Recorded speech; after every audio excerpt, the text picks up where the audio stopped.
And they are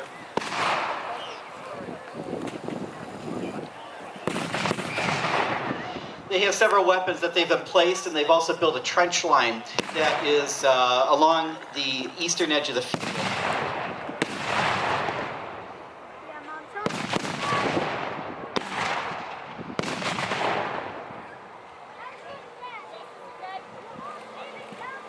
The weapons that you see off to the side, there's a, we'll start from the end next to the armored car.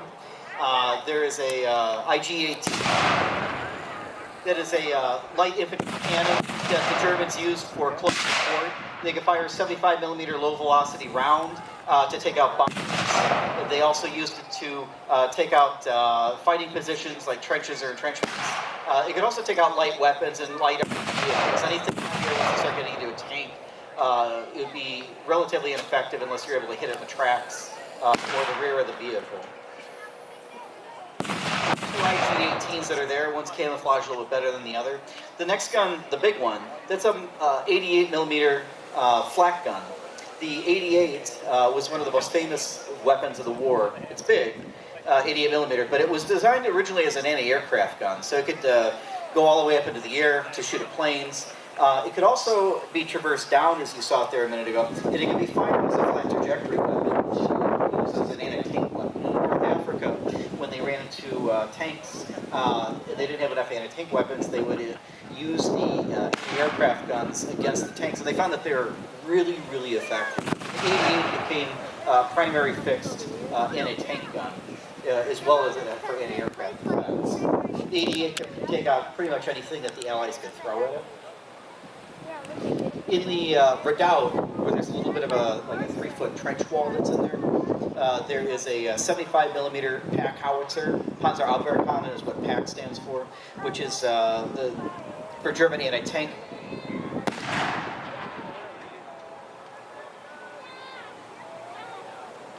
The smaller of the two anti-tank guns in there is a 50 millimeter anti-tank gun, which was something that they developed in the late 30s. And the 50 millimeter was okay for most tanks developed in the 30s, but as tank armor got thicker, they needed to go to the 75 millimeter, which was a mainstay in the German arsenal until the end of the war for anti-tank use. That could defeat any American tank with no problem. It could also defeat most Russian tanks. It relatively close ranges.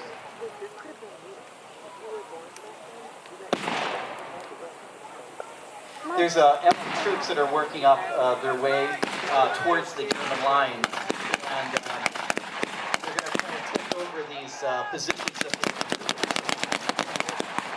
they've identified where the American and the German entrenchments are.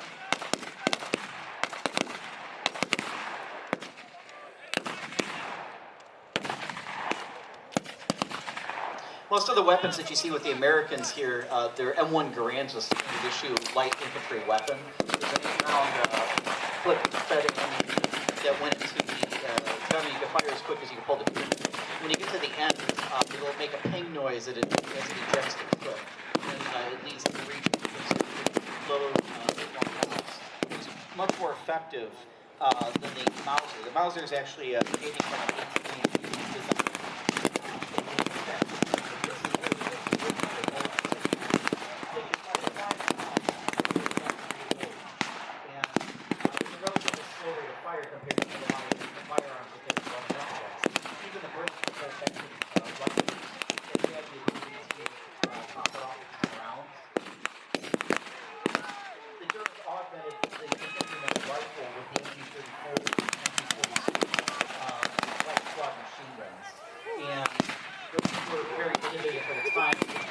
You can see the German squad moving forward, and they're using what's referred to as a confidant or a bed.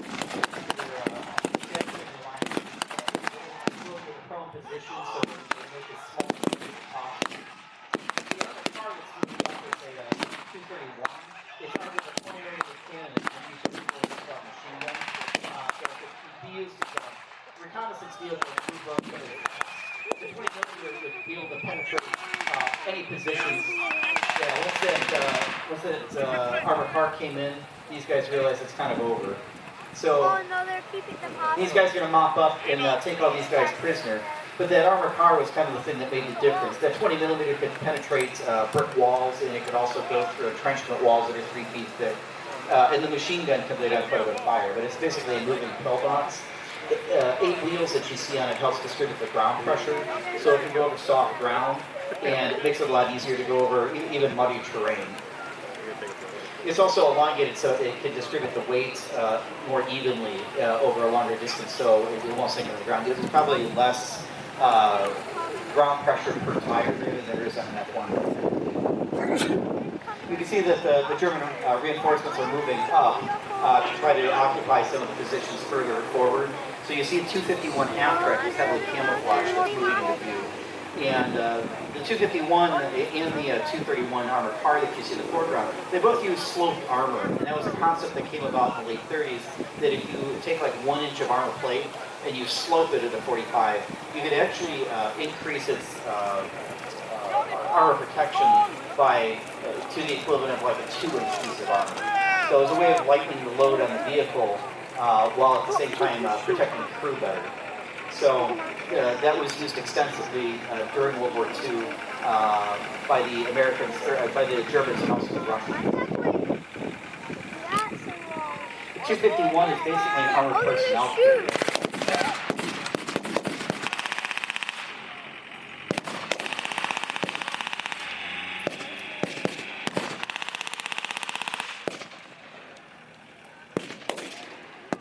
And the Germans are coming under fire, so they're pulling back to a little bit more difficult positions in the open field. The 251 half-track is an armored personnel carrier that would be able to carry 12 people. It has a MG34 or MG42 that would be on an armored plate that's in the front. So again, the vehicle could be used as an armored car, but then the guys could either bail over the sides or they could go out the back doors to make a quick escape. Once they do, they would either use that vehicle as cover or be used as a mobile pillbox as the troops move out to suppress and then they'll try to have the infantry move up while under the cover of that machine gun. They're just grouping up over there. It's a German subsidiary because the Americans became involved in the war. But they continued producing Ford trucks throughout the war.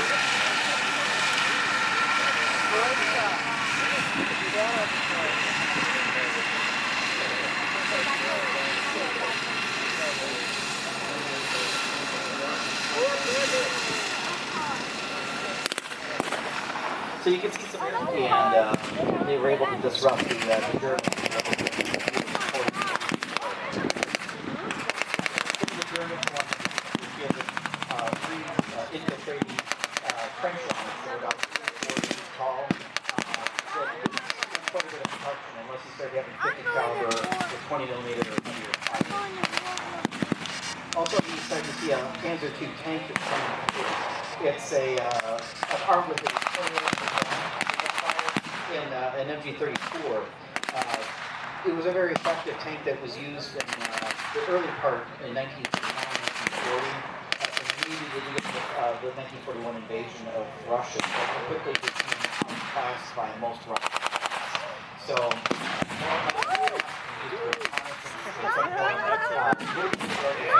training vehicle, or they would take the top off infantry guns, high power, or 27mm guns from World War II. There's, in the center of the field, you see a Hetzer tank. It's actually a tank destroyer. It's more than 30 and its sloped armor was very effective against repelling rounds. And it has a very low profile around the vehicle. With a high diesel behind walls. This is a new one. It's 75 high velocity gun. Most these are maybe years that are moving up. Oh my gosh, there's a big one of the common hospital doctors that we use for World War II. Oh no! When you have your enemy attacking you, what you do is you immediately try to counterattack. So you charge at them and you push back through their line. Then they're not very familiar with the terrain. and you can punch a hole in the line and make it back to their.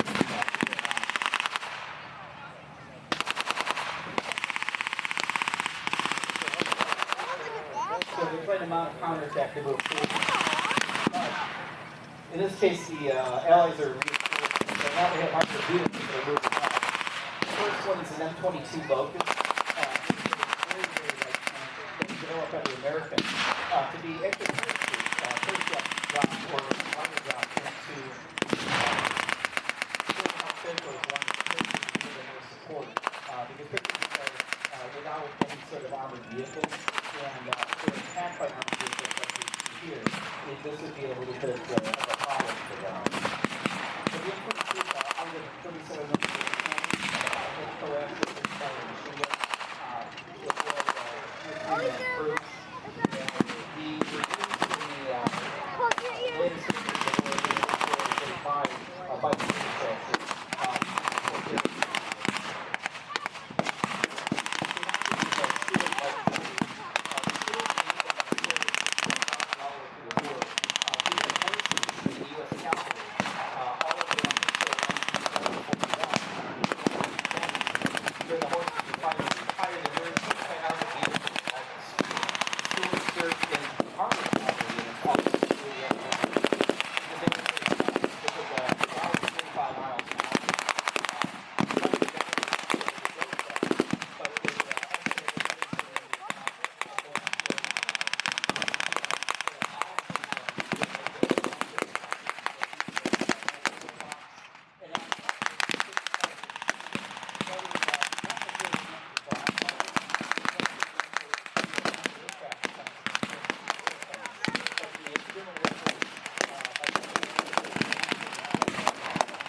you see. They can also penetrate the walls on houses. So you can get any different way that you can. You see this medical group that's coming through. The medics are specialized houses and all of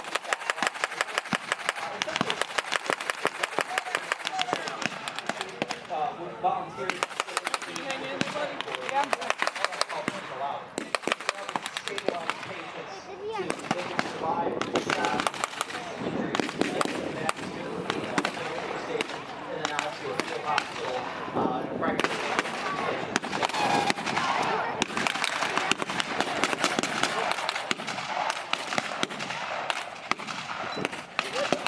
The Americans are pretty much pushed these guys into a redoubt except for the holdouts.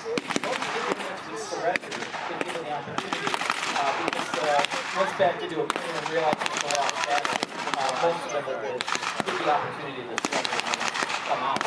However, you're rounding out to the and the NSX was a political military that was very involved to the Nazi law. And those are the people that they often get issues with the holdouts and fighting for the Nazi.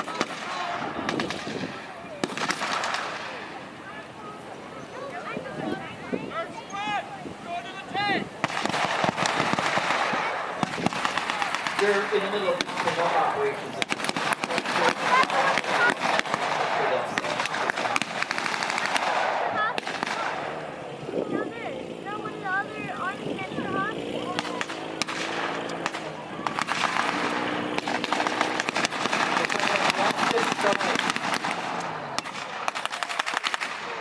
The Germans in the trench stuff, they might be able to explain the positions of the Americans not realizing that there's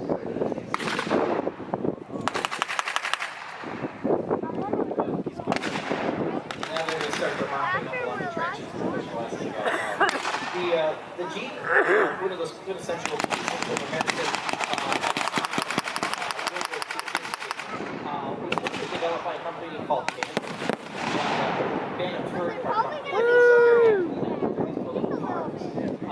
when they won the contract by the U.S. military, they didn't really have the production facilities to produce the Jeep. So that was farmed out to Willys.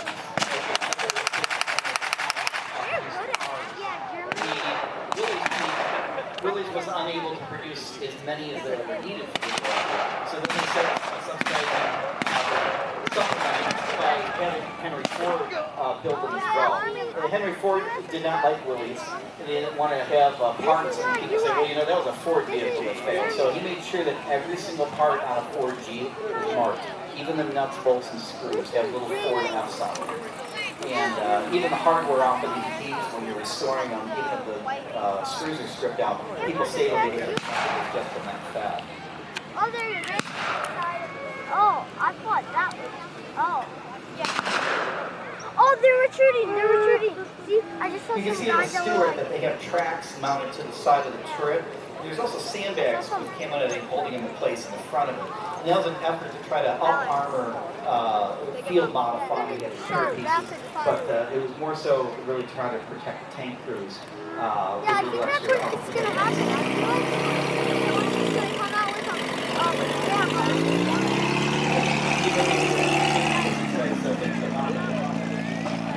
that we can't allow anybody on the field because of the pyro that's still there.